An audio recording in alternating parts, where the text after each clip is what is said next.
Hi. I just wanted to start by saying that I feel like I keep saying this for everyone's paper, but I'm so excited to read this because I love that you're actually coming from this oh my gosh, English. I love that you're coming to this from a really generalized standpoint. You're not choosing to just really deeply focus on one thing. You're really highlighting several themes throughout. Um, and I think it's a wonderful way to centralize everything that's been written about Soka education. And obviously, there's no way to put everything into here, but it's a great way to pull out some of the main themes. Um, I really like your roadmap through your outline.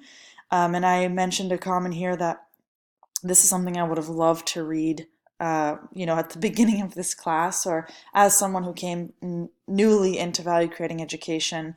I can only imagine just how helpful this will be for the next person who starts learning about value creating education, and Soka education.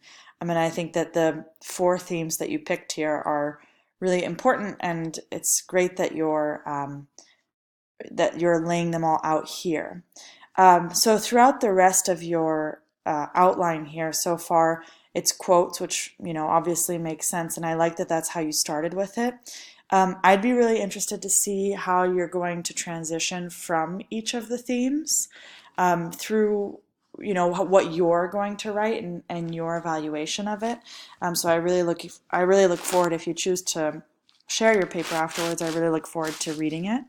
Um, I had one little quote here that I selfishly highlighted just because it relates directly to what I wrote my paper on, and I thought it was a really, really good quote. But yeah, I just in general, I mean, I'm not reading so much of what you're writing about this, so I don't really have many comments in terms of ideas or things like that, because you've listed kind of what you want to focus on that others have said, which is great. Um, so I think the most important thing would just be to be mindful about what the transitions will be between each of your themes. But yeah, great. I can't wait to read it. I've really enjoyed your comments throughout the class, and good luck putting everything together and kind of writing around these quotes. So I hope everything goes well, and again, I can't wait to read it.